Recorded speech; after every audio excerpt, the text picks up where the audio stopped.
ஸ்தோத்திரம் ஸ்தோத்திரம் ஸ்தோத்திரம். எல்லா கண்களுக்கு கொஞ்ச நேரம் ஆண்டவருக்கு தியானம் பண்ணலாம். ஆண்டவரே, இந்த காலை வேளையை கொண்டு வந்ததுக்காக ஸ்தோத்திரம். இயேசுவே, ஜெபத்தோடு நாங்கள் ஆரம்பிக்கும்படி எங்களுக்கு கிருபை கொடுங்க ஆண்டவரே. ஸ்தோத்திரம் அப்பா, ஸ்தோத்திரம் ஸ்தோத்திரம். எல்லாரும் கண்களை கொடுக்கப்பட்ட நேரம் ஸ்தோத்திரப்படுங்க. ஜெபத்தை கேட்கும் எங்கள் தேவா, ஜெபத்தின் வாஞ்சை தந்தருளும். ஜெபத்திலே தரித்திருந்து ஜெபத்தின் மேன்மை காண செய்யும். ஜெபமே ஜீவன், ஜெபம் ஜெயம், ஜீவியத்தீர்க்கு இதுவே சட்டம். ஜெபமே ஜீவன், ஜெபம் ஜெயம், ஜீவியத்தீர்க்கு இதுவே சட்டம்.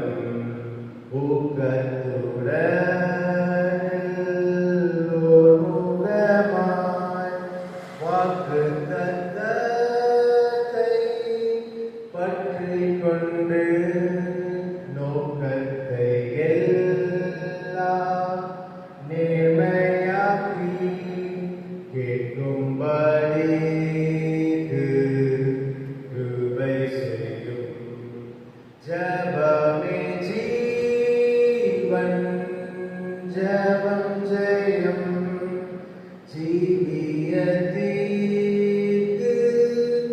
இதுவே சட்டம். ஜெபமே ஜீவன், ஜெபம் ஜெயம், ஜீவியத்தீர்க்கு இதுவே சட்டம்.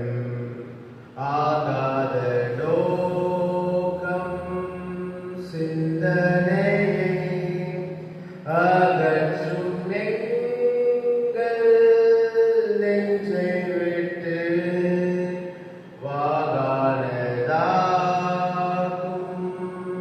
மனமெல்லாம் வல்லமையோடே வேண்டிக் கொள்வோம். ஜெபமே ஜீவன், ஜெபம் ஜெயம்,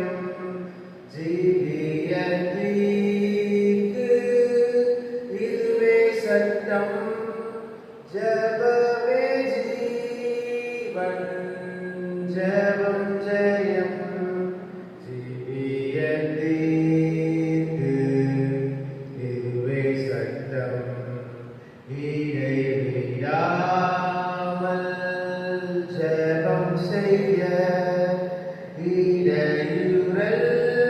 இடையூறெல்லாம் நீக்கிவிடும். சலிப்பில்லாமல் உந்தன் பாதம் கடைசி மட்டும் காத்திருக்கோ. ஜெபமே ஜீவன், ஜெபம் ஜெயம், ஜீவியத்தீர்க்கு இதுவே சட்டம். ஜெபமே ஜீவன், ஜெபம் ஜெயம், ஜீவியத்தீர்க்கு இதுவே சட்டம். ஆண்டவரே, ஸ்தோத்திரம் அப்பா, ஸ்தோத்திரம் ஸ்தோத்திரம். இந்த காலை வேளையானவரை ஜெபத்தோடு நாங்கள் பெரும்படியான ஆசீர்வாதத்தை எங்களுக்கு கொடுத்ததற்காக நன்றி அப்பா. இந்த காலை வேளையானவரே உங்களுடைய சன்னிதானத்தில் வந்து இந்த முதல் நாளிலும் ஆண்டவரை நாங்கள் வந்து ஆண்டவரை சபையாக நாங்கள் உட்கார்ந்து ஆண்டவரை தியானிக்க கிருபை கொடுங்க ஆண்டவரே. ஸ்தோத்திரம் அப்பா, ஸ்தோத்திரம். எங்களுக்கு கொண்டு வந்ததுக்காக ஸ்தோத்திரம் ஆண்டவரே. ஸ்தோத்திரம் அப்பா, ஸ்தோத்திரம் ஸ்தோத்திரம் ஸ்தோத்திரம். இயேசுவே, எல்லா வேளையிலும் எல்லா ஆண்டவரே நாங்கள் பண்ணுற ஒவ்வொரு விஷயங்களிலும் இயேசுவே உண்மையே நாங்கள் முன்னெடுத்து நாங்கள் வைக்கும்படியாக கிருபை செய்ததுக்காக நன்றி. அதன் மூலமாக நாங்கள் பெறுகிற ஆசீர்வாதங்களுக்காக நன்றி. ஸ்தோத்திரம் அப்பா, ஸ்தோத்திரம் ஸ்தோத்திரம். அதே போல எங்கள் கேட்க போகிற இந்த வாக்குத்தத்த வசனத்தை ஆசீர்வதிங்க. எங்களை அந்த வசனத்தின் மூலமாக எங்களை பலப்படுத்துங்க. பக்தியோடு பயபக்தியோடு வசனத்தை நாங்கள் கேட்கவும் அதன்படி அந்த வாக்குத்தத்தின்படி நாங்கள்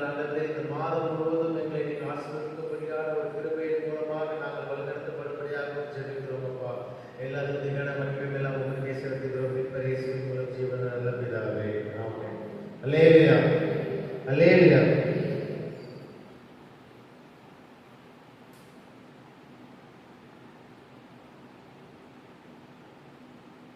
புதிய எந்திர பாடப்புத்தகத்திலிருந்து 36வது பாடலை பாடலாம். அல்லேலூயா நான் பாடிடுவேன் அல்லும் பகலிலும் இயேசுவே என்றதனால் நல்ல கையை தட்டி உற்சாகமாக இந்த பாடலை பாடலாம். அல்லேலூயா நான் பாடிடுவேன் அல்லும் பகலிலும் என் இயேசுவையே. அல்லேலூயா நான் பாடிடுவேன் அல்லும் பகலிலும் என் இயேசுவையே. கருதிட்ட நாட்களில் கண்மணி போல் கனிவுடன் காத்ததம் சோதரிப்பேன். இமை பொழுது கைவிடாதே துதி செலுத்தி நான் போற்றிடுவேன். இமை பொழுது கைவிடாதே துதி செலுத்தி நான் போற்றிடுவேன். அல்லேலூயா நான் பாடிடுவேன் அல்லும் பகலிலும் என் இயேசுவையே. அல்லேலூயா நான் பாடிடுவேன் அல்லும் பகலிலும் என் இயேசுவையே. கருவில் என்னை தேர்ந்தெடுத்து கருத்தாய் என்னை காத்து வந்தீர். கண்மலையே என்னை நிறுத்தினீரே. துதி சொல்ல அழைக்கிறீரே. கண்மலையே என்னை நிறுத்தினீரே. துதி சொல்ல அழைக்கிறீரே. அல்லேலூயா நான் பாடிடுவேன் அல்லும் பகலிலும் என் இயேசுவையே. அல்லேலூயா நான் பாடிடுவேன் அல்லும் பகலிலும் என் இயேசுவையே. உந்தன் சேவை நான் செய்திடவே பாரினி பலியாய் அர்ப்பணித்தேன். வழுவாமல் காத்திட வல்லவரே புதுகவியால் உம்மை போற்றிடுவேன். வழுவாமல் காத்திட வல்லவரே புதுகவியால் உம்மை போற்றிடுவேன்.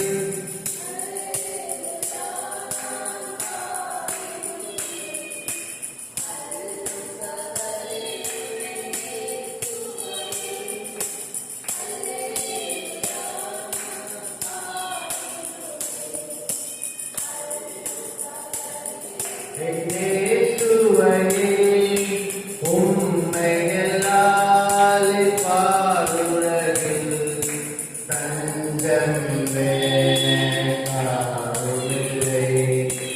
உம்முகமே எனக்காருதலே. மகிழ்வுடன் உம்மை போற்றிடுவேன். உம்முகமே எனக்காருதலே. மகிழ்வுடன் உம்மை போற்றிடுவேன். அல்லேலூயா நான் பாடிடுவேன் அல்லும் பகலிலும் என் இயேசுவையே. அல்லேலூயா நான் பாடிடுவேன் அல்லும் பகலிலும் என் இயேசுவையே. வருவேன் என்று வாக்குரைத்தவரே வாஞ்சையால் உள்ளம் வேண்டிடுவே. விலையேற பெற்றன பொக்கிஷமாய் மகிமையில் எம்மை சேர்த்திடுவே. விலையேற பெற்றன பொக்கிஷமாய்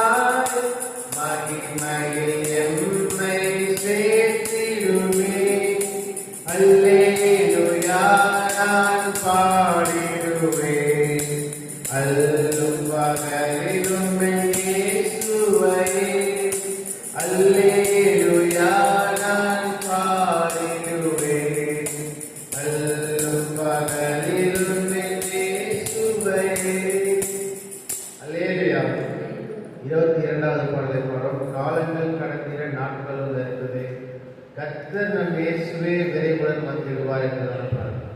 22வது பாடலை பாடும். காலங்கள் கடந்திட நாட்களும் நெருங்குதே, கர்த்தர் நம் இயேசுவே விரைவுடன் வந்திடுவார். காலங்கள் கடந்திட நாட்களும் நெருங்குதே, கர்த்தர் நம் இயேசுவே விரைவுடன் வந்திடுவார். அக்கிரம மிகுதியால் அன்பு மீத குறைந்திடுவே, அளவில்லாது இழந்து மாய்ந்து போகிறதே. அக்கிரம மிகுதியால் அன்பு மீத குறைந்திடுவே, அளவில்லாது இழந்து மாய்ந்து போகிறதே. எக்கால தூத ஜனங்களோடு வேகம் இயேசுதாம் வந்திடுவார்.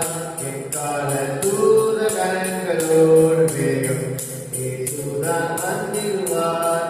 காலங்கள் கடந்திட நாட்களும் நெருங்குதே, கர்த்தர் நம் இயேசுவே விரைவுடன் வந்திடுவார்.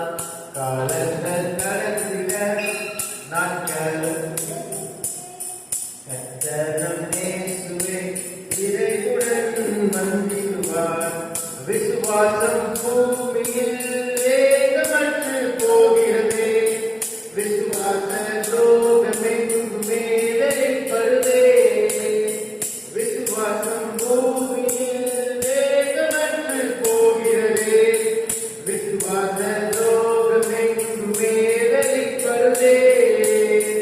தம்மன்னை தூய பக்தரை சேர்க்க இயேசுதாம் வந்திடுவார். தம்மன்னை தூய பக்தரை சேர்க்க இயேசுதாம் வந்திடுவார். காலங்கள் கடந்திட நாட்களும் நெருங்குதே, கர்த்தர் நம் இயேசுவே விரைவுடன் வந்திடுவார். காலங்கள் கடந்திட நாட்களும் நெருங்குதே, கர்த்தர் நம் இயேசுவே விரைவுடன் வந்திடுவார். கள்ள போஸ்தலர் கள்ள தீர்க்கதரிசிகளும் மெல்ல வந்தெங்குமே வீரரே. கள்ள போஸ்தலர் கள்ள தீர்க்கதரிசிகளும் மெல்ல வந்தெங்கும் தோன்றுகின்றனரே. அநேகர் உள்ளமெல்லாம் தோன்றிடுவே, அன்பதாம் வந்திடுவார். அநேகர் உள்ளமெல்லாம் தோன்றிடுவே, அன்பதாம் வந்திடுவார். காலங்கள் கடந்திட நாட்களும் நெருங்குதே, கர்த்தர் நம் இயேசுவே விரைவுடன் வந்திடுவார். காலங்கள் கடந்திட நாட்களும் நெருங்குதே, கர்த்தர் நம் இயேசுவே விரைவுடன் வந்திடுவார். சீயோன் சுவிசேஷமே உலகமெங்கும் பரவிடுவே, சீரோன் தேவநாமமே முழங்கிடுவே. சீயோன் சுவிசேஷமே உலகமெங்கும் பரவிடுவே, சீரோன் தேவநாமமே முழங்கிடுவே. சீயோனை வேகமாக பணிந்த இயேசு சீக்கிரம் வந்திடுவார். சீயோனை வேகமாக பணிந்த இயேசு சீக்கிரம் வந்திடுவார். காலங்கள் கடந்திட நாட்களும் நெருங்குதே, கர்த்தர் நம் இயேசுவே விரைவுடன் வந்திடுவார். காலங்கள் கடந்திட நாட்களும் நெருங்குதே, கர்த்தர் நம் இயேசுவே விரைவுடன் வந்திடுவார். அல்லேலூயா, அல்லேலூயா. கொஞ்ச நேரம் ஜெபம் பண்ணலாம். நம்ம ஸ்தோத்திரம் அப்பா, ஸ்தோத்திரம் ஸ்தோத்திரம் ஸ்தோத்திரம் ஆண்டவரே, ஸ்தோத்திரம் ஆண்டவரே. கடந்த மாதம் முழுவதும் எங்களை கண்மணி போல பாதுகாப்பாக வைத்ததற்காக நன்றி இயேசுப்பா. ஸ்தோத்திரம் ஸ்தோத்திரம் ஸ்தோத்திரம் இயேசுவே, ஸ்தோத்திரம் அப்பா, ஸ்தோத்திரம் ஆண்டவரே. புது மாதத்திலே ஆண்டவரே பழையவைகள் எல்லாம் முடிந்து போகின, எல்லாம் புதிதாகின என்ற விசுவாசத்தோடு நான் ஆரம்பிக்கப்படி கிருபை கொடுக்கப்பா. எல்லா பிரச்சனைகள் போராட்டங்கள் எல்லாத்திலும் விடுதலையாக்கி இயேசுவே எனக்கு சமாதானம் கொடுத்து என்னை ஆற்றிட்டு இருக்கிறதுக்காக ஸ்தோத்திரம். இந்த புது மாதத்திலே இயேசுவே நீரே எங்களுக்கு ஆண்டவரை குடும்பத்தின் மேல வந்து நீரே எங்கள் ஆத்துமாக்களை காத்து ஆண்டவரே நீரே என்னை நல்லபடியாக வழிநடத்த முடியாது கிருபை செய்யுங்க ஆண்டவரே. ஸ்தோத்திரம் அப்பா ஸ்தோத்திரம். இந்த காலை வேளையிலே ஆண்டவரே உங்களுடைய சன்னிதானத்தில் வந்ததுக்காக ஆண்டவரே ஒரு காரணமும் அதுதான் அப்பா. இயேசுவே ஸ்தோத்திரம் அப்பா. எங்கள் பாவங்களை எல்லாம் மன்னித்து எங்கள் சாபங்களை எல்லாம் எடுத்து போட்டு இயேசுவே இந்த மாதத்திலே எனக்கு ஆண்டவரே நான் ஒரு சாட்சியான வாழ்க்கையை வாழும்படியாக எனக்கு ஒரு கிருபை கொடுங்க. எனக்கு ஒரு நல்ல ஒரு ஆசீர்வாதத்தை தாருங்க. கடந்த மாதம் இல்லாதபடி அதை கூட ஆண்டவரே இரட்டிப்பான எனக்கு ஆசீர்வாதத்தை தாருங்க. பலப்படுத்துங்க. எல்லா சோதனைகளிலிருந்தும் எனக்கு விடுதலையாக்குங்க. எந்த சோதனை வந்தாலும் ஆண்டவரே நான் உங்களுடைய பிள்ளையா இருக்கிறதுனால ஆண்டவரே உங்களுடைய பிள்ளையா இருக்கும்படியாக என்னை சாட்சியாக வெளிப்படுத்துங்க ஆண்டவரே. இப்போ கடந்த மாதத்தை விட இந்த மாதத்தில் நான் ஒரு புது மனுஷனாக ஒரு புது மனுஷியாக இருக்கும்படி கிருபையை கொடுங்க ஆண்டவரே. உங்களுடைய வாக்குத்தத்தத்தின் வசனத்தின் மூலமாக ஆண்டவரே அதிலே நான் பற்றிக்கொண்டு இயேசுவே தினமும் ஜெபிக்கும் போது காலையிலும் மாலையிலும் என்னோட தனிச்சபத்திலும் ஜெபிக்கும் போது இயேசுவே நீரே எனக்கு பலன் கொடுங்க. என்னை ஆசீர்வாதமாக வைங்க அப்பா ஸ்தோத்திரம். என் பாவத்தை எல்லாம் மன்னித்து என் சாபத்தை எல்லாம் எடுத்துக்கொண்டு ஆண்டவரே என் மேல இருக்கிற சத்துருவின் பிரச்சனைகள் போராட்டங்கள் எல்லாத்திலிருந்து எனக்கு விடுதலை கொடுங்க ஆண்டவரே. எல்லாத்திலிருந்து எனக்கு விடுதலை கொடுங்க. உடல் பலவீனமாக இருக்கிறவர்கள் பலனடையும்படியாகவும் ஆண்டவரே மன வலிமை இல்லாமல் இருக்கிறவர்கள் மன வலிமையும் பாருங்க ஆண்டவரே. ஒவ்வொரு ஆத்மாக்களையும் நீர் பாருங்க. ஒவ்வொரு ஆத்மாக்களையும் பார்த்து அவர்களுக்கு பலன் கொடுத்து அவர்கள் திடமனதா இருக்கும்படியாக கிருபை கொடுங்க ஆண்டவரே. வேதத்தின் வசனத்தின் மூலமாக அவர்களை ஆற்றுங்க கேட்குங்க. எல்லா ஞாயிற்றுக்கிழமை ஆராதனையில் உற்சாகமாக வந்து கலந்து கொண்டதுக்காக ஸ்தோத்திரம். எந்த ஜெபத்தையும் மிஸ் பண்ணாம வந்து கலந்து கொண்டதுக்காக ஸ்தோத்திரம் ஆண்டவரே. இதன் மூலமாக ஒரு நல்ல ஒரு ஆசீர்வாதத்தை பெரும்படியாக கிருபை கொடுங்க இயேசுவே. ஸ்தோத்திரம் அப்பா ஸ்தோத்திரம் ஸ்தோத்திரம் ஸ்தோத்திரம். எல்லா துதிகளை மகிமை மேல உங்களுக்கே செலுத்துகிறோம் இயேசுவின் மூலம் ஜீவன் நல்ல பிதாவே. அல்லேலூயா. நேராக இப்போ வாக்குத்தத்த செய்திக்கு நேரம் போயிடலாம். பாஸ்டர் அவர்கள் வாக்குத்தத்தம் செய்து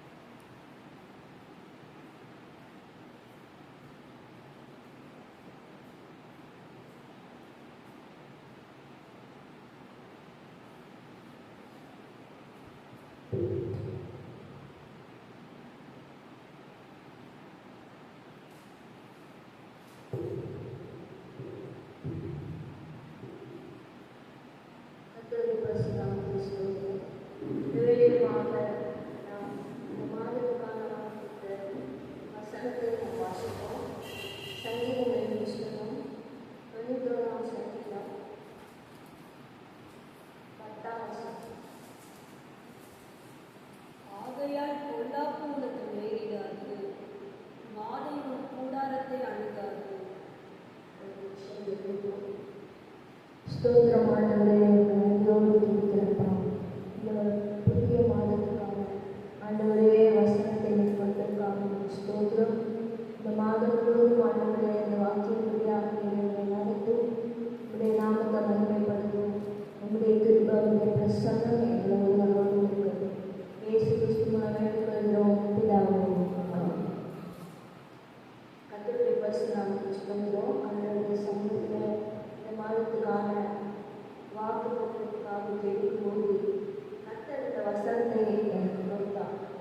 ஆகையால் பொல்லாப்பு உனக்கு நேரிடாது, வாதை உன் கூடாரத்தை அணுகாது அப்படிங்கிற நாலு வசனத்தை இடையிலே நாம் தியானிக்கணும். பொல்லாப்பு உனக்கு நேரிடாது, வாதை உன் கூடாரத்தை அணுகாது. இந்த 91வது சங்கீதத்தை நம்ம பார்க்கும்போது இந்த 91வது சங்கீதத்தை எல்லாருமே மனப்பாடமாக சொல்லுவாங்க. இது ஒரு வாக்குத்தத்தங்கள், நிறைய வாக்குத்தத்தங்கள் அடங்கின ஒரு சங்கீதம். ஒரு அருமையான சகோதரியோட போன மாதத்தில் நான் பேசிட்டு இருந்தேன். அவங்க வந்து ஒரு மிகப்பெரிய ஒரு ஊழியத்தை செய்கிறதான ஒரு சகோதரி. அவங்க வந்து முன்னே என்னோட பேசிட்டு இருந்தாங்க. அப்போ அவங்க பேசும்போது அவங்க ஒரு வார்த்தை சொன்னாங்க. என்னுடைய மகா வந்து சின்ன குழந்தையா, அவங்க 3 வயசு குழந்தையா இருக்கும்போது அந்த பிள்ளைக்கு 34 வயசு ஆகுது. அவங்க சொன்ன வசனம் வந்து வார்த்தை வந்து 3 வயசாக இருக்கிற சமயத்தில் பயங்கரமான ஒரு ஜுரத்தினால் அவன் பீடிக்கப்பட்டிருந்தான். அவங்க வீட்டில் வந்து ஒரு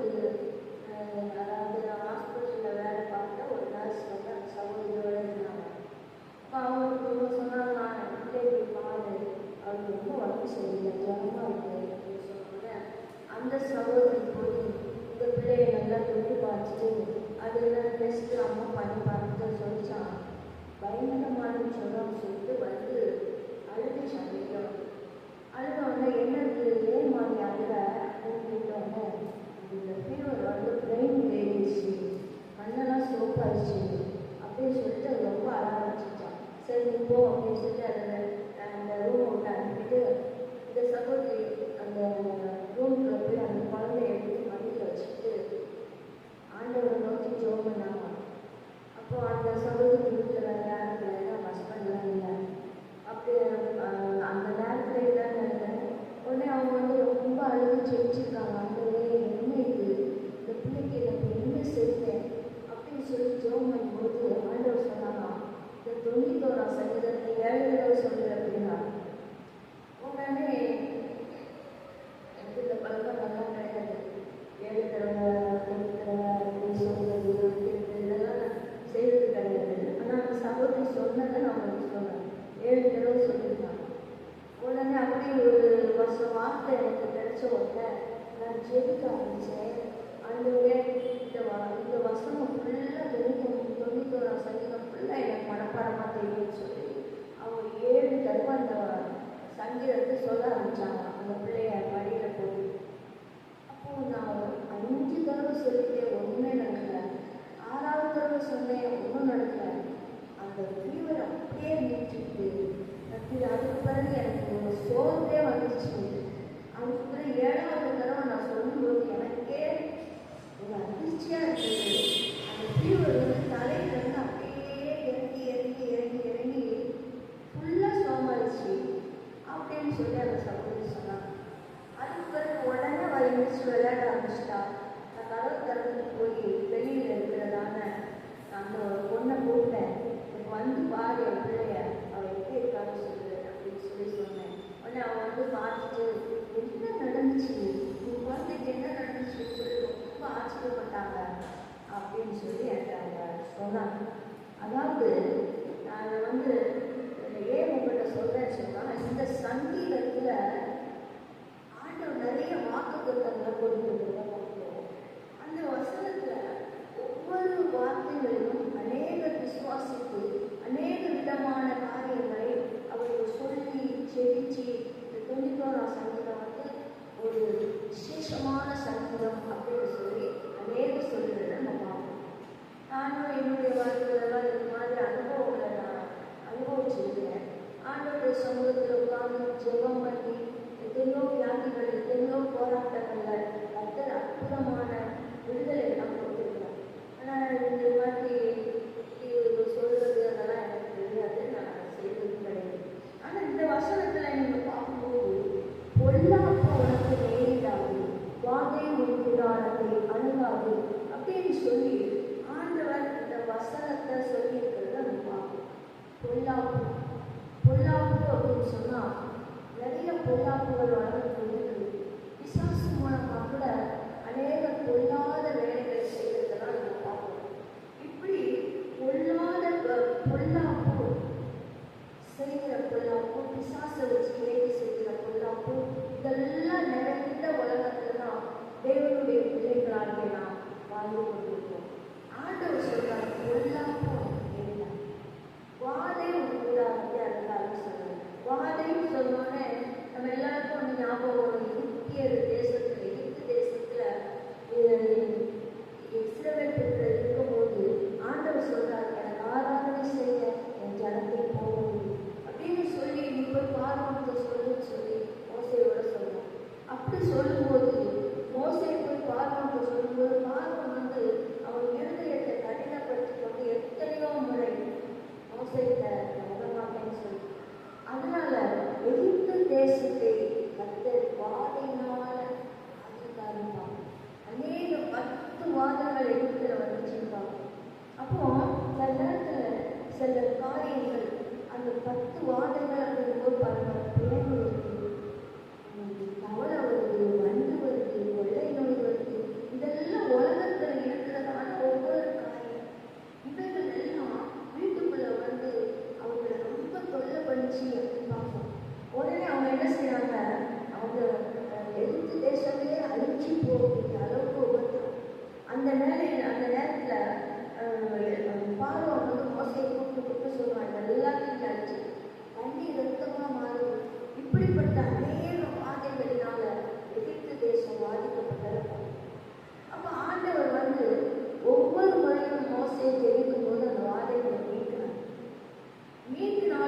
பார்வனுடைய இருதயம் கடினப்படும் போது அவன் வாதையினால் ஆண்டவனை விட்டு வாதிச்சார்கள்.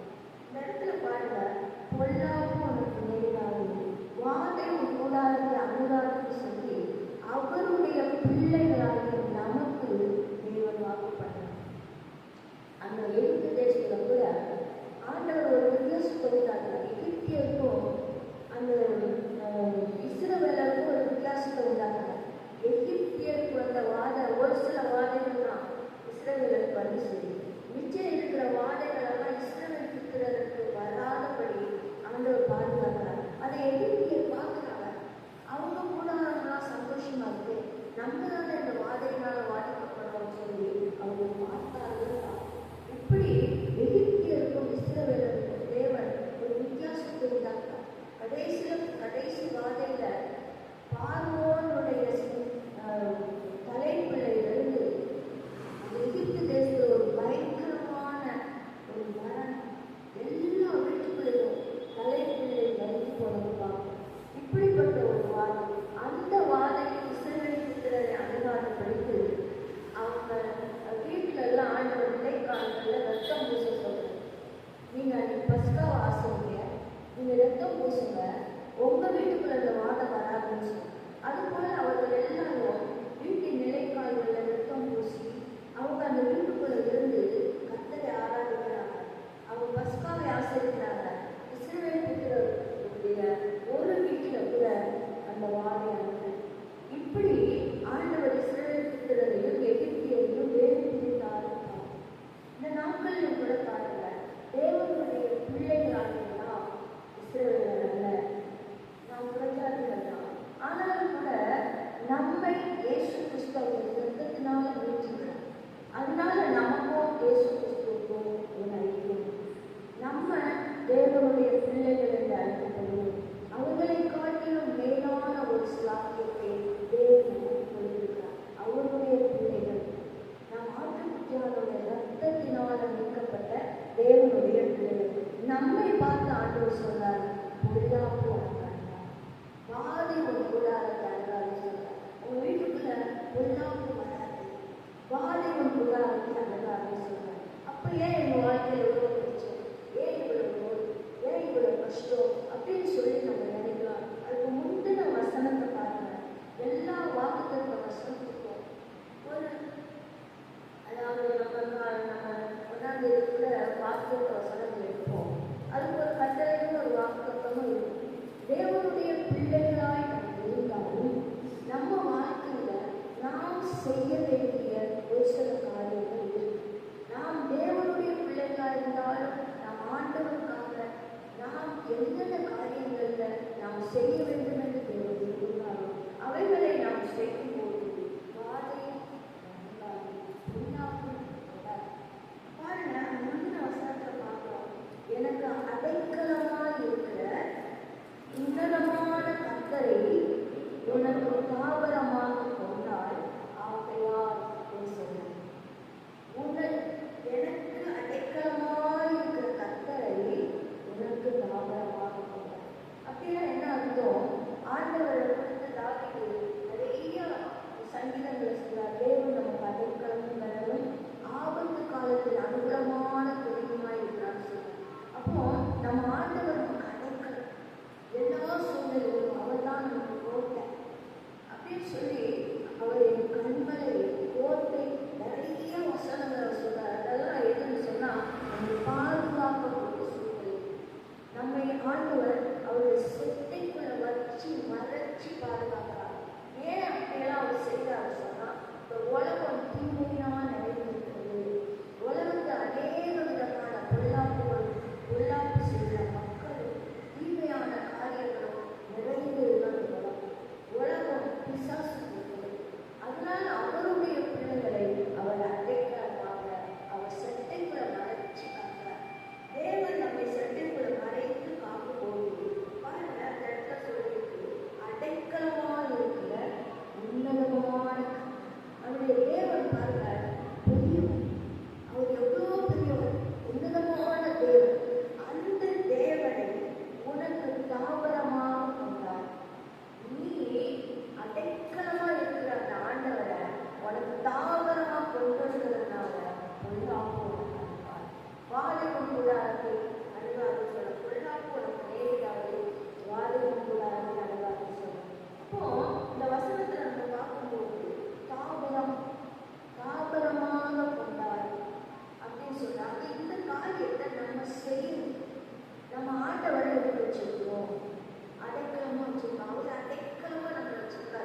பாருங்க, இந்த கோழியை குறித்து சொல்லுவாங்க.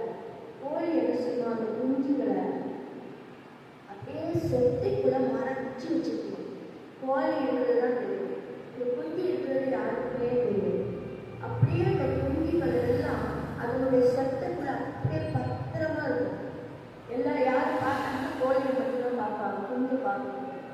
ஒரு இடத்துல ஒரு குடிசை தீப்பிடிச்சு இருந்துச்சான். இந்த கோழி என்ன பண்ணிச்சான், தன் குஞ்சுகளை எல்லாம் போட்டு அப்படியே ரெக்கவுல வச்சுச்சான். கடைசியில் அந்த குடிசையை போய் எண்ணூருக்கு இப்படி எழுதி வச்சுட்டு எல்லாரும் அதில் இருக்கிற பொருட்களெல்லாம் பார்க்கும்போது இந்த கோழி வந்து செத்து போயிருக்கான்.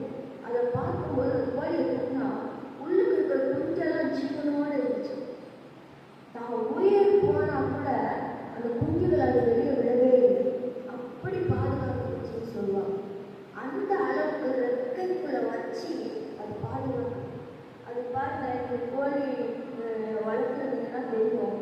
அது இந்த ஆகாரத்துக்காக வெளியே கூட்டிட்டு போய் அப்படியே தீனியெல்லாம் கொத்தி அந்த கோழி குஞ்சுகள் கொடுக்கும். திடீர்னு ஒரு காக்கா குஞ்சு ஏதாவது வெளியே வந்துச்சுன்னா ஒரு சத்தம் போடும். உடனே அவ்வளோ குஞ்சுகளை வந்து அது ரெக்கத்தில் இருக்காங்க. அந்த சாப்பாடை கூட நம்ம போட்டுட்டு ஓடி வந்துருக்காங்க. ஏன்னு சொன்னால் நமக்கு ஏதோ ஒரு தீமை வருது, அதனால நம்ம அம்மா கூப்பிடா அப்படின்னு வந்துருக்காங்க. பாருங்க, இந்த மாதிரி ஆண்டவர் நம்ம ரெக்கங்களை வச்சு அடைக்கலமா வச்சு நம்மை பாதுகாக்க நம்ம என்ன செய்யணுமா, அவனை தாவரமாக கொள்ளணும். நீ கத்தரை தாவரமா வச்சிருந்தானா உனக்கு கொள்ள வாதவர் கூடாத தகவல்னு சொல்றாரு. தாவரம் அப்படின்னா என்ன அப்படின்னு சொன்னா ஆங்கிலத்தில் அது ஷெல்டர் அப்படின்னு சொல்லி. ஷெல்டர் அப்படின்னா ஒரு பாதுகாப்பு. ஆண்டவரை நமக்கு பாதுகாப்பா வச்சுக்கணும். தேவனோட நமக்கு ஒரு ஐக்கியம் இருக்கும். அவர் தான் நம்ம சில நேரத்தில் இவங்க வந்து நமக்கு உதவி செய்வாங்க, இவங்க வந்து நம்ம கிடைக்காம இருப்பாங்க, இவங்க வந்து நமக்கு ஹெல்ப் பண்ணணும். மனுஷனை நம்புறது காட்டிக்கணும். தேவனை நமக்கு அடைக்கணும். தேவனை நமக்கு இவர் தான் என் பாதுகாவலர் அப்படின்னு நம்ம வைத்திருந்தோம்னால் நமக்கு எந்த பொருளாதாரம் கிடையாது. இது வந்து வைக்கிறது வைக்காம போது நம்ம கையில தான் இருக்கு. ஆண்டவரை ஒரு பாதுகாவலர் அப்படின்னு சொல்லி வச்சுக்கணும். அவர் தான் எனக்கு ஒரு பாதுகாப்பை கொடுக்கக்கூடியவர் அப்படின்னு சொல்லி நம்ம என்ன செய்யணும், 1 Corinthians 1:9 சொல்லிட்டு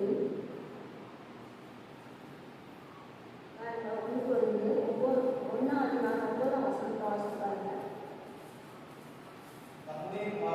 நம்முடைய கர்த்தருமாய் இருக்கிற இயேசு கிறிஸ்துவினுடைய ஐக்கியமாய் இருப்பதற்கு உங்களை அழைத்த தேவன் உண்மையுள்ளவர். ஐக்கியமாய் இருப்பதற்கு உங்களை அழைத்த தேவன். அப்போ நம்ம ஆண்டவனுக்கு ரட்சிப்பு இருக்கிறாரு, அபிஷேகம் இருக்கிறாரு. நம் தேவனுடைய பிள்ளைகளாக இருக்கிறோம். எதுக்காக நம்மளை வைத்திருக்கிறார் அப்படின்னு சொன்னா, நம்முடைய குமாரனும் நம்முடைய கர்த்தருமாய் இருக்கிற இயேசு கிறிஸ்துவுடனே ஐக்கியமாக இருப்பதற்கு நம்ம அழைச்சிருக்கார். அவரோட ஐக்கியமா எப்படி இருக்க முடியும்? நம்ம உலகத்துல கூட ஒரு பழமொழி சொல்றாங்க, நீ உன்னுடைய நண்பனுடைய பேரை சொல்லு, உன் பணத்தெல்லாம் நான் சொல்லிடுவேன்னு சொல்லுவாங்க. அவங்கள மாதிரி தான் நீ இருக்க. அவங்க வந்து உனக்கு உயிர் தோழியா இருந்தா அவங்களுடைய எல்லா கேரக்டரும் உனக்கு இருக்கும் அப்படின்னு சொல்லி உலகத்துல பழமொழி சொல்லுவாங்க. அந்த மாதிரி தேவனுடைய பிள்ளைகளாக இருந்தா, தேவனோடு ஐக்கியமா இருந்தா தேவனுடைய எல்லா விதமான பணங்களும் நமக்கு இருக்கும். தேவனை போல நம்ம இருப்போம். அவரை போல நம்ம மாறி இருப்போம். அவரை போல நம்ம மாறி இருந்தா நம்ம வாழ்க்கையில நமக்கு எந்த பிரச்சனையும் வராது. ஆண்டவர் இது வந்து கொஞ்சம் கஷ்டமான காரியம் தான். தேவனோட ஐக்கியமா இருக்கிறது அவங்க லேசான காரியம். நம்ம கூட நினைப்போம், நான் ஆண்டவரோட தான் ஐக்கியமா இருக்கேன், நான் அவருடைய சமூகத்தில் ஜெபம் பண்ணேன், காலையிலே எழுச்சி ஜெபிக்கிறேன், வேதத்தை படிக்கிறேன், நான் ஃபுல்லாக நான் எந்த பாவமே செய்யலை, ஆண்டவரோட ஐக்கியமாக தான் இருக்கிறேன் அப்படின்னு சொல்லி நம்ம கூட மனசில் நினைக்கலாம். தேவனோட ஐக்கியமா இருக்கிறது அவருக்கு லேசான காரியமே இல்லை. நீங்கள் நல்லா புரிஞ்சுக்கணும். அவர் மகா பரிசுத்தமுள்ளது. அவர் வேதத்தை வாசித்து பாருங்க. அவர் என்னென்ன காரியம் இயேசு கிறிஸ்துவுடைய சீஷர்களை அவர் தம் கூடயே வச்சிருக்காரு. அவர் வருஷமா அவங்களுக்கு பிரசங்கமாக பண்ணார். அவங்களுக்கு உபதேசம் சொல்லி கொடுத்தார். அநேக விதமான நல்ல காரியங்களை எல்லாம் ஆண்டவர் அந்த சீஷர்களுக்கு சொல்லி கொடுத்தார். ஆனாலும் கூட அந்த சீஷர்களால அந்த தேவனோட ஐக்கியமா இருக்கவே முடியல. அவருடைய வார்த்தையின்படி அவங்களால ஜீவிக்கவே முடியல. அவர் தன்னுடைய பாடு மரணத்தை சீஷர்களுக்கு பகிர்ந்து கொள்கிறார். பேதுரு சொல்றாரு, ஆண்டவரே உமக்கு இதெல்லாம் நேரிடவே கூடாது. அப்ப பேதுருடைய எண்ணம் எப்படி இருக்கு பாருங்க. இயேசு கிறிஸ்துடைய காரியம் எப்படி இருக்கு?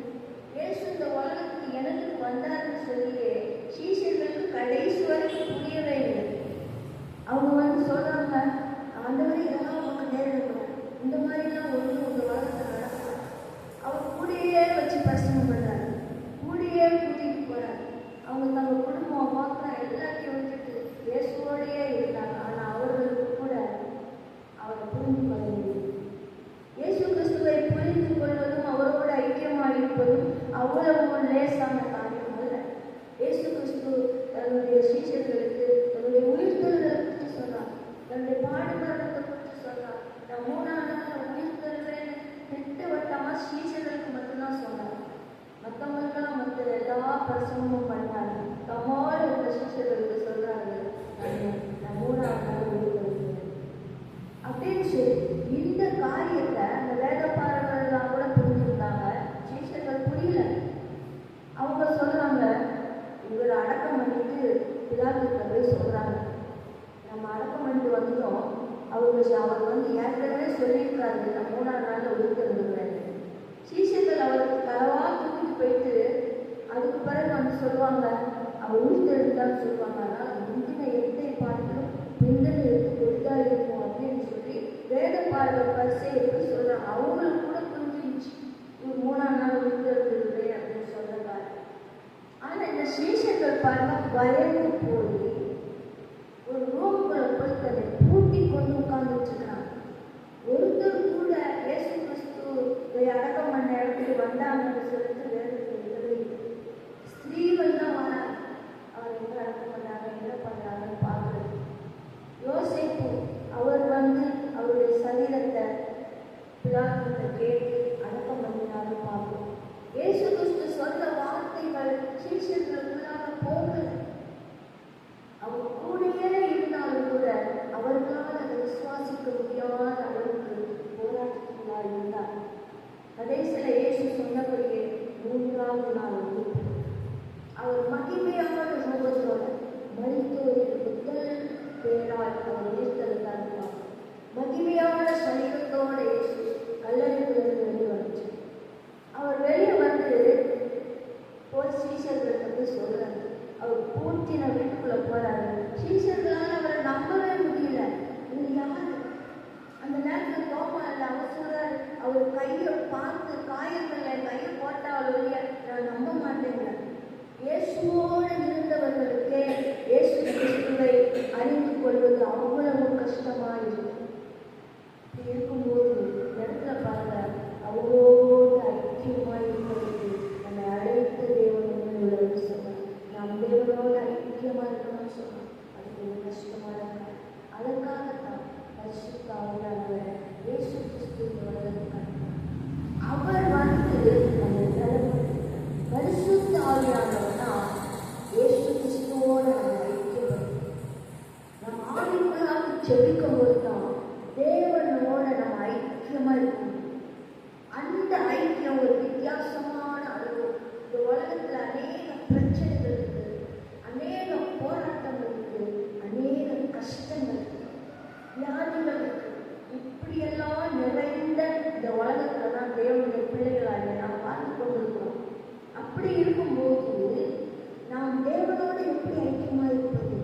நீங்க அவரோட அவருடைய சமூகத்துல பரிசுத்த ஆவியினால நிறைந்து நீங்க ஜெபிக்கும் போது உங்களுடைய வாழ்க்கை மாறுச்சு.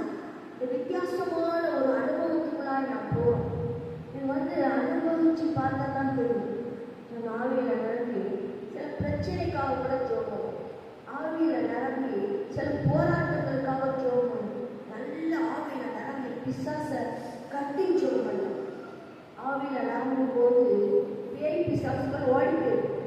இப்படி இப்படிப்பட்ட அநேக சம்பவங்கள், அநேக காரியங்கள் கூட நாம் கேள்விப்பட்டிருக்கோம், நம்ம அனுபவிச்சிருக்கோம். ஆனால் நான் சொல்ற காரியம் என்னன்னா, ஆவிக்குள்ளாக நாம் மாறும்போது, தேவ வல்லமையினால நாம் நிரப்பப்படும் போது நாம் ஒரு வித்தியாசமான அனுபவத்துக்குள்ளாக மாறும். அப்படிப்பட்ட அனுபவத்துக்குள்ளாய் நாம் மாறும்போது நம் தேவனோடு ஐக்கியப்படுகிறது.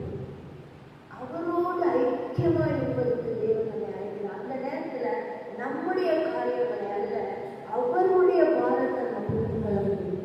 ஆண்டவர் என்னத்துக்காக நம்மளோட இந்த நேரத்தில் பேசுகிறார், ஆண்டவர் என்ன சொல்றார், அதை நம்ம கேட்க முடியும். அந்த ஆவிக்குள் ஜெபிச்சா மட்டும்தான் நமக்கு தெரியும். நல்ல ஜோமன் போது மற்ற சில நேரத்தில் நம்மளோட பேசும். நம்முடைய பிரச்சனைகளை குறித்து அல்ல, அவருடைய பாரத்தை நாம் புரிந்து கொள்ள முடியும்.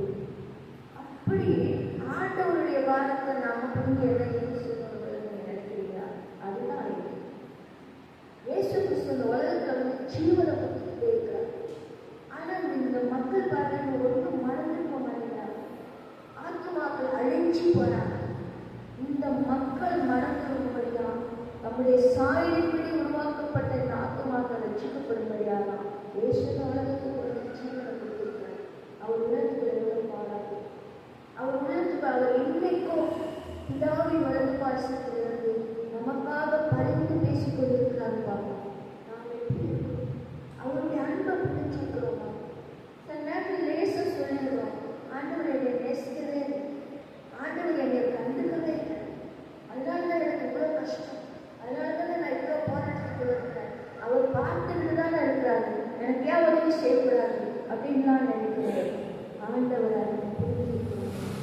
இயேசு கிறிஸ்துவுடைய அன்பை நம்ம புரிஞ்சிருக்கிறோம், அவருடைய காரியங்களை நம்ம அறிஞ்சிருக்கிறோமா? அதுக்கு தேவனுடைய பிள்ளைகளாகிய நாம் அவருடைய ஆவியில நிரம்பி ஆவிக்குள்ளாக ஜெபிக்கும் போது ஆண்டவர் நம்மோடு பேசும்.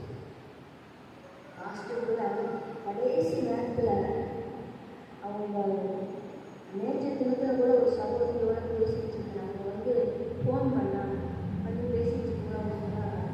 அப்போ நான் வந்து என்னுடைய அவங்க எப்படி படிச்சு போனாங்கன்னு சொன்னேன். ஹாஸ்பிட்டலுக்கு வரவே மாட்டேங்கிறாங்க சிஸ்டர். இந்த மாதிரி ஒரு சூழ்நிலை, நான் ஜிப்பா வெஸ்டெல்லாம் போட்டுக்கிட்டு தான் நான் வருவேன். நாங்கள் அதுக்குள்ளாக அவங்க சூழ்நிலை போயிடுச்சு. எல்லாம் நீட்டாக போய் அழகாக ஈஸ்டர் ட்ரெஸ் எல்லாம் மாட்டிட்டு அப்படியே அனுப்பிட்டு போயிட்டாங்க. நான் ஷாக் ஆகிட்டாங்க. உண்மையிலே அவர் ஒரு நல்ல ட்ரெஸ் எல்லாம் முடிச்சுட்டு தேவனிடத்தில் போயிருக்காரு. இது யாருக்குமே கொடுத்து வைக்காத ஒரு சம்பவம் சிஸ்டர். ஐயா அவங்க ஒரு நல்ல மரணத்தை கற்றுக் கொடுத்துருக்காரு அப்படின்னு அவங்க சொன்னாங்க. அவங்க ஒரு நல்ல விசுவாசி அப்படின்னு அவங்க சொல்லும்போது, அவங்க எல்லாரும் நல்ல மரணம் சொன்னாலும் அந்த வழியால் கடந்து போகிறவர்களுக்கு எவ்வளோ பாரம் கஷ்டம் இருக்குதுன்னு அவங்களுக்கு தான் தெரியும். ஒரு பெரிய பாஸ்டர் கூட வீட்டுக்கு வந்தார், அவங்களோட பேசிட்டு இருந்தார். அப்போ அவர் சொன்னார், எத்தனையோ இடங்களுக்கு மரணம் உயிர்களுக்கு போயிருக்கிறேன், எத்தனையோ பேருக்கு நான் ஆறுதல் சொல்லியிருக்கிறேன். ஆனால் அந்த பிரச்சனை என்பது யாரெல்லாம் அனுபவிக்கிறாங்களோ அவங்களுக்கு தான் தெரியும். எங்கள் வீட்டுக்குள்ளே நான் அனுபவித்தேன், நான் உள்ளமெல்லாம் நான் உடஞ்சி சுக்குநூறாக போயிட்டேன்னு சொல்லி அந்த பாஸ்டர் சொன்னாங்க. அதை அனுபவிக்கிறவர்களுக்கு அதனுடைய காரணம் தெரியும். ஆனால் தேவன் செய்கிற காரியத்தை நான் லேசாக புரிந்து கொள்ள முடியாது. கடைசியில் அவங்க ஒரே ஒரு வார்த்தை சொல்லிட்டு போனாங்க, சோமன் ஆண்டவர் என்ன சொல்றாருன்னு கேட்டு. பாஸ்டர் எப்பவும் இந்த மாதிரி இதெல்லாம் சொன்னது கிடையாது. ஜோமன்ல ஆண்டவர் இருக்கிறவர் ஏன் போயிட்டு கவலைப்படுறீங்கன்னு பேசுவாங்க. ஜெபம் பண்ணு, கர்த்தர் என்ன சொல்றாருன்னு கேளுன்னு சொல்லிட்டு போயிருக்காங்க. அப்போ நம்ம ஜெபிக்கும் போது தேவன் அவருடைய பாரத்தை நமக்கு வெளிப்படுத்துறார். தேவன் நமக்கே ஆயிரத்தெட்டு பிரச்சனை, ஆண்டவருடைய பாரத்தையும் நம்ம வாங்கணுமான்னு ஒரு வேளை நீங்க நினைக்கலாம். அதுதான் அவரோடு ஐக்கியம். ஆண்டவன் நம்மை அவரோடு ஐக்கியமா வச்சுக்க விரும்புகிறார். ஆனா நமக்கு அநேக வேலைகள் அது புரிய மாட்டேங்குது. அது புரியாததுனால தான் நம்ம வேதனை பண்ணோம், துக்கப்படும். என்னுடைய வாழ்க்கையில் கூட அந்த சம்பவத்தை நான் வந்து அனுபவிச்சிருக்கேன். நான் என்னுடைய வாழ்க்கையில் என்னுடைய மூன்றாவது ஒரு குழந்தை இறந்து போயிடுச்சு.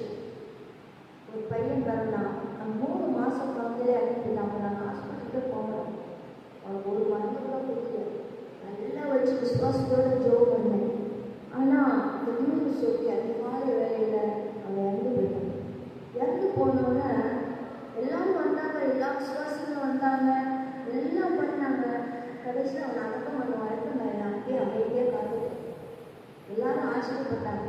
எங்கள் சொந்தக்காரங்க, எங்கள் அம்மா வந்தாங்க, எல்லாம் வந்துச்சு, பரவாயில்லையே நீ இவ்வளோ தைரியமாக இருக்கியே அப்படின்லாம் சொன்னாங்க.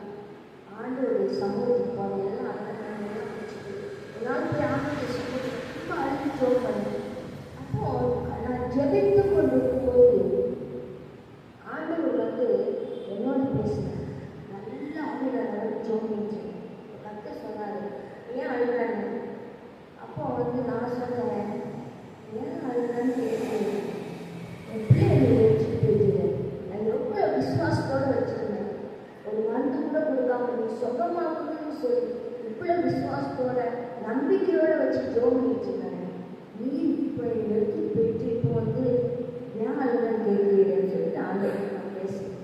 ஆண்டவர் சொன்னார், உன் பிள்ளைங்களை உங்களோட சொந்தக்காரங்க மக்கள் இருக்காங்க யார் வீட்டையாவது விட்டா நீ அழுதுச்சுருக்கியா அழுதுட்டு.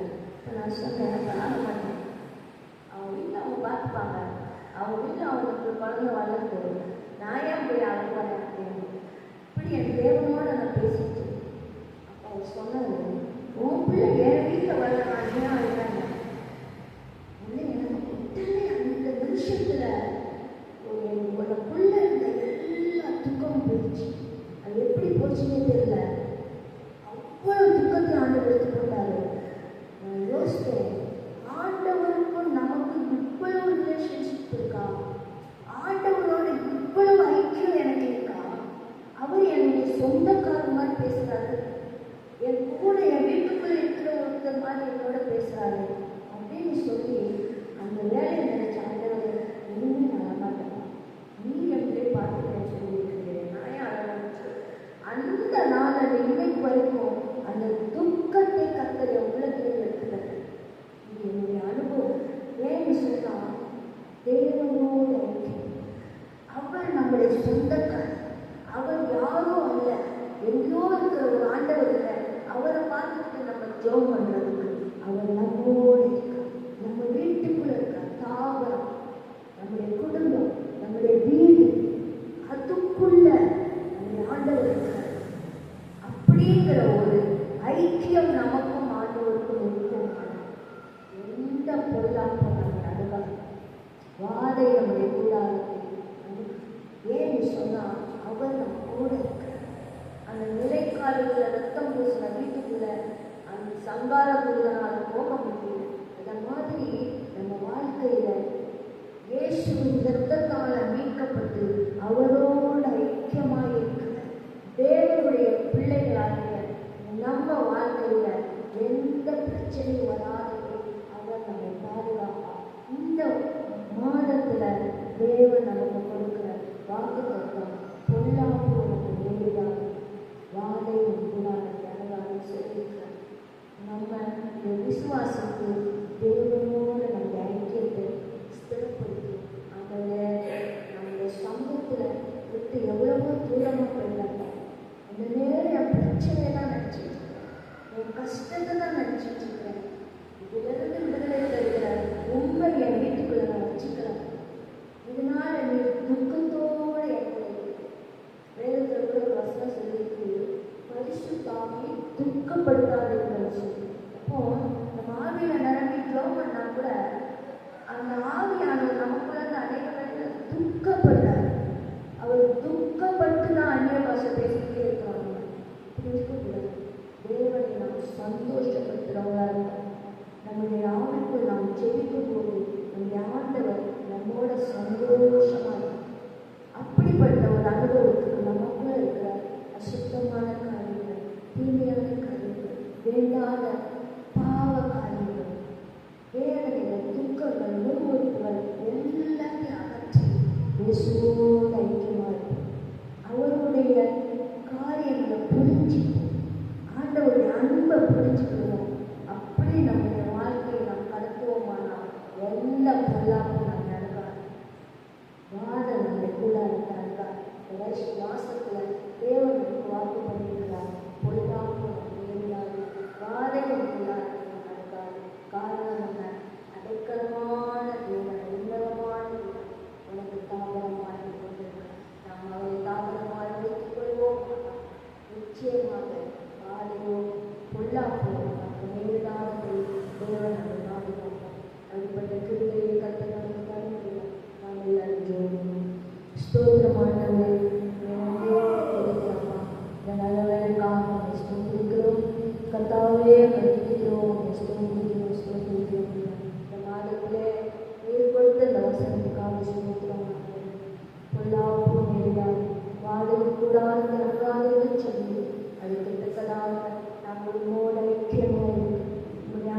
நேசித்து எங்களுக்கு தருவீராக. எங்களை பலப்படுத்தும், எங்களை பரிசுத்தப்படுத்தும், உடைய நாமத்தை மகிமைப்படுத்தும். இயேசு கிறிஸ்து மூலம் வேண்டிக் கொள்கிறோம் பிதாவே.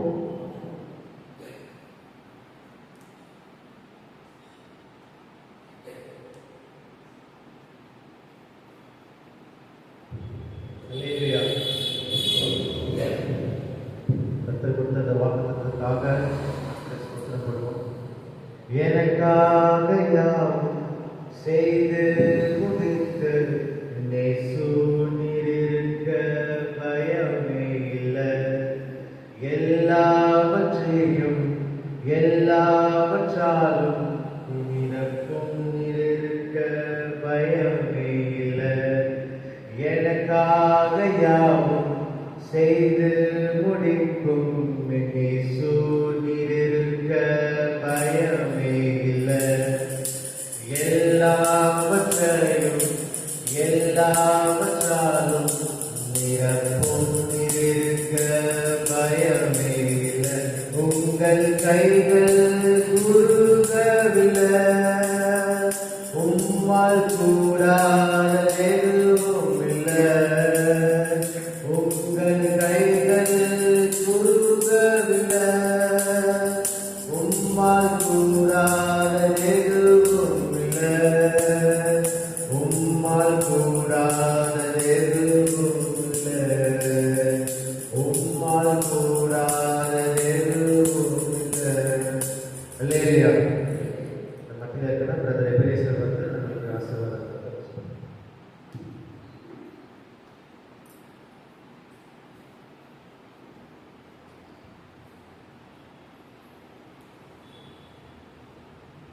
கண்களை மூடி நாம் யாவும் சேர்ந்து சொல்வோம்.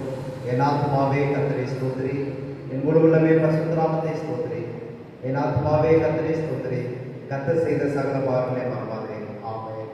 கர்த்தராகிய இயேசு கிறிஸ்துவின் கிருபையும் பிதாவாகிய தேவனுடைய அன்பும் பரிசுத்த ஆவியானவருடைய ஐக்கியம் வழிநடத்தலும் பாதுகாப்பும் நாம் அனைவரோடு கூட இருக்க வேண்டும் சதா காலத்தில் இருப்பதாக. ஆமென். இயேசு கிறிஸ்து மாறாதவரே, மாறாதவரே, மாறாதவரே. ஆமென். இயேசு கிறிஸ்து மாறாதவரே, நித்திய நித்தியமா. அல்லேலூயா, அல்லேலூயா, அல்லேலூயா, அல்லேலூயா, அல்லேலூயா, அல்லேலூயா, அல்லேலூயா, அல்லேலூயா, அல்லேலூயா. எல்லாரும் சொல்லுங்க.